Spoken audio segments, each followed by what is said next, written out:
My name is Kirsten. I grew up in Greenville, North Carolina. So I was born and raised in Greenville, North Carolina. Very close family, very close friends, very close ties to the church. I was going to church because that's what everyone did. Everyone went to church. The first time I was ever aware that I wasn't acknowledging the Lord and I wasn't acknowledging my relationship with Him, and it wasn't my priority. I didn't take those kinds of things seriously, and my relationship with Him definitely suffered because of that. I mean, I went all through college without a relationship with God, not a relationship that, you should call a relationship with God. I knew who He was. I never doubted that, but I didn't talk to Him. We didn't hang out like we do now. So after college, I was single, I was out of a relationship, I was living with my parents, I was living in a small town of Emerald Isle, North Carolina, not a lot of people my age, and it got to a point where I turned to God when I was lonely. I found myself turning to everything else with no satisfaction. There was just a lot of days and even nights when it was just me and myself, and I had nothing to look forward to the next day, or no one to really pull me out of this place where I was happy. In college and then after college, there was a long season of life for me that was, there was a lot of loss. We lost, my family and I lost, grandmothers, great-grandmothers, grandfathers, uncles, aunts. We lost a lot of people through a short period of time. I went to my great-grandmother's funeral, and on the way home, I heard the Carrie Underwood song, See You Again.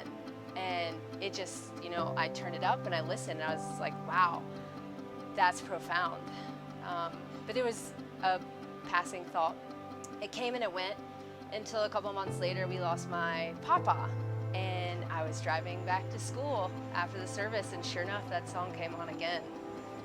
So that's when it kind of hit me like, wow, thank you, Lord, for showing me the only way that you could show me.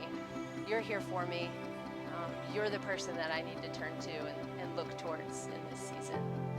The services and the funerals became joyful for me because I was going to get to see her again, and I was going to get to see everyone again.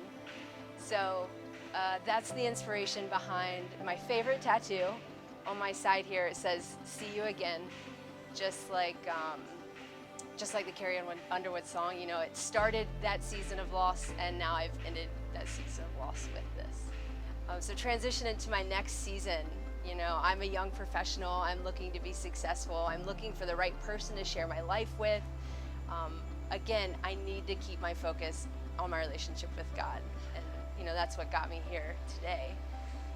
But the other tattoo that's really important for me is this one here on my arm. It says present over the word perfect with an arrow going forward. That one's really important because it was a reminder of this season of waiting.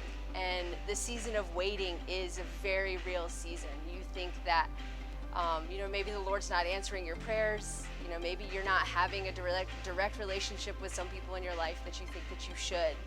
This is a reminder for me that I have to be patient. I have to trust in the Lord. I have to trust in my relationship with God, and I have to trust that His will be done. So my relationship with God, for me, I've written this down in my prayer journals that I've had over time, that I actually crack jokes, and I write down jokes, and it's fun, it's lighthearted, it's funny.